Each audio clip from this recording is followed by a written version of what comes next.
Understanding your harmonium is the first step to master. It helps with playing confidently. This is the first part of the Harmonium Fundamental series. This playlist should help you master the basics and start playing your favorite songs as quickly as possible. Reeds are thin metal strips that vibrate when air passes over them, and that is how music is produced. Different sets of reeds create different sounds, and these stops control the activation of the sets of reeds. And if all stops are closed, there will be no music produced. This is because air can't pass through the harmonium, and you need air to pass through the instrument for music to be produced, because the harmonium is a wind instrument. So where does the air exactly come from? Air gets through the harmonium via the bellows. Bellows are made to be pumped. How you pump the bellows affects how loud each note is and how long they last. And the more you pump the bellows, the louder the volume. Generally, bellows with more ribs are easier to pump, and mastering the pumping of the bellows is what sets a beginner from an expert. You want to pump the bellow in a manner where the volume is always in an optimum range. This optimum range is where each note can be heard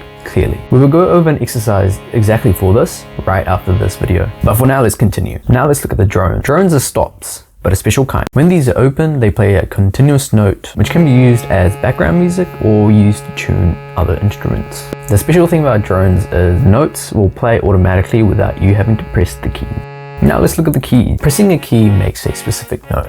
This occurs because when you press a key, an airflow is created where the air will flow through a reed, and thus the music is produced. Each key plays a different note, and playing multiple keys plays different melodies and harmonies. Since we're on the topic of keys, let's talk about springs, because springs are directly related to keys. Springs help keys return to a resting state when not being pressed. Remember how when you press a key, it opens a path for air to flow through, and the air flows through a reed and music is produced? We wouldn't want the note to keep on playing even after we stop pressing the key. So the springs help in returning the keys back to normal, which closes the path for the air, and thus music stops playing. Carrying on the topic of keys, let's talk about the octave coupler. What the octave coupler does is when it's activated, it couples the same note you are playing, just on an octave higher or an octave lower. This makes the music sound more rich and full. You will learn about octaves later in the lessons, but just keep in mind when the octave coupler is activated, it couples the same note from an octave higher or lower, depending on your harmonium. And lastly, we have the scale changing mechanism. These are designed to allow musicians to change the pitch of the instrument without having to change how they play. It's really helpful when performing up on stage, playing in a gathering,